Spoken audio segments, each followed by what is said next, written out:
जे पानन रस्ते आहेत त्या पानन रस्त्यांचं सीमांकन करणे, सीमांकन झाल्यावर त्याच्या नोंदी सातबारामध्ये घेणे असा रोख आहे. अध्यक्ष महोदय, 22/5/2025 रोजी जो आपण शासन निर्णय केला आहे, ज्यामध्ये महाराष्ट्र जमीन महसूल संहिता 1966च्या कलम 143 आणि मामलेदार कोर्ट ऍक्ट आहे 1906चा कलम 5 यानुसार आदेश पारित करताना त्या शेतकऱ्यांचा रस्त्याची लांबी, रुंदी, दिशा, सीमा आणि या सर्व आखून या सर्व रस्त्याची सातबारावर नोंद घेण्याचा निर्णय शासनाने घेतला आहे. आणि अध्यक्ष महोदय, या ठिकाणी जे ग्राम महसूल अधिकारी आहे यांनाच आता या ठिकाणी ही सर्व जबाबदारी आपण दिली आहे. या संपूर्ण रस्त्यांचं या ठिकाणी मुख्यमंत्री बळीराजा पांदन रस्ते योजनेमध्ये या ठिकाणी पूर्ण काम करून घ्यायचं आहे, सांकेता क्रमांक देण्यापासून रस्ता बांधकाम करण्यापर्यंत. आता आपण देवाच्या उरुळी या ठिकाणी आलेलो आहोत. या ठिकाणी पानंद रस्ता संदर्भात काही वाद निर्माण झालेले आहेत असं माहिती आपल्याला मिळते. तर आपण स्थानिक शेतकऱ्यांकडून माहिती घेऊया, नेमका काय विषय येतो. नमस्कार, मी अनिकेत सातव आणि आमच्या घरातील सर्व शेतकरी या ठिकाणी महाराष्ट्र शासनाची महत्त्वाकांक्षी अशी योजना जी महसूल मंत्री आदरणीय बावनकुळे साहेबांनी शेतकऱ्यांसाठी केलेली पानंद रस्त्याची योजना, या योजना महाराष्ट्रामध्ये सफल होत असताना आज उरुळी देवाची या ठिकाणी आम्हाला आणि आमच्या संलग्न जे शेतकरी आहेत त्यांचा रस्ता, पानंद रस्ता शेजारील शेतकऱ्यांनी कसलाही पूर्व परवानगी न घेता अचानक बंद केलेला आहे. त्यामुळे आमची शेतीचे पूर्णपणे नुकसान झालेले आहे. आमची शेती पडीक आहे आणि आम्ही शासनाच्या कायद्यानुसार आम्ही या ठिकाणी तलाठी असतील, मंडल अधिकारी असतील यांच्या मार्फत आम्ही प्रांतांकडे, तहसीलदार, नायब तहसीलदार यांच्याकडे रितसर अर्ज केला.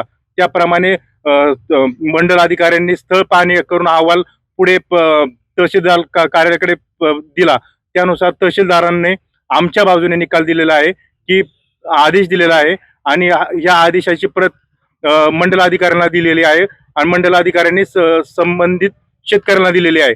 तर या ठिकाणी असा आदेश दिलेला होता की 2 जुलै 2026 या रोजी हा रस्ता सरकारी अधिकाऱ्यांच्या उपस्थितीमध्ये खुला करून देण्यात यावा. 11 वाजता या ठिकाणी खुला करण्यात यावा. आम्ही सर्व शेतकरी सरकारच्या आदेशाचे पालन करून या ठिकाणी आम्ही उपस्थित आहोत. त्याच वेळेस आम्ही मंडल अधिकाऱ्यांना संपर्क केला असता त्या वैद्यकीय रजेवर गेल्याचे आम्हाला आढळून आले आहे. त्या ठिकाणी तसेच आम्ही प्रत्यक्ष तलाठी कार्यालयात व मंडल अधिकारीच्या कार्यालयामध्ये गेलो तरी ते या ठिकाणी उपस्थित नाहीयेत. त्यामुळे सरकारी आदेशाचा कुठेतरी गैरवापर करण्याचे काहीतरी आमच्या मनामध्ये दिसून येत आहे. तर आमची सरकारला या ठिकाणी विनंती आहे की आपण स्वतः बावनकुळे साहेब असतील, आदरणीय मुख्यमंत्री देवेंद्र फडणवीस जी असतील, एकनाथजी शिंदे साहेब असतील आणि सुनेत्रा वहिनी पवार असतील, त्याचप्रमाणे महसूलचे जे सर्व अधिकारी आहेत, आदरणीय कलेक्टर साहेब असतील, तहसीलदार साहेब असतील, नायब तहसीलदार साहेब असतील आणि व्यक्तिशः आम्ही मंडल अधिकाऱ्यांना सुद्धा विनंती करतो की तुम्ही यामध्ये लक्ष घालावं आणि आम्हाला हा पानंद रस्ता खुला करून द्यावा, जेणेकरून आम्हाला आता पाऊस चालू झालेला आहे, आम्हाला पाय ठेवायला जागा नाहीये.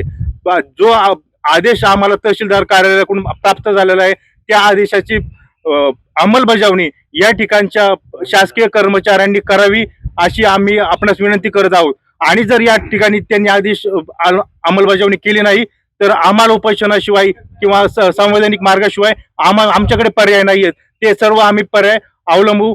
आणि आदरणीय बावनकुळेजी साहेब, आपणास विनंती करतो की आपल्या माध्यमातून जी शेतकऱ्यांपर्यंत योजना पोहोचलेली आहे त्या शेतकऱ्यांचा फायदा होत या ठिकाणी महाराष्ट्रामध्ये दिसत आहे.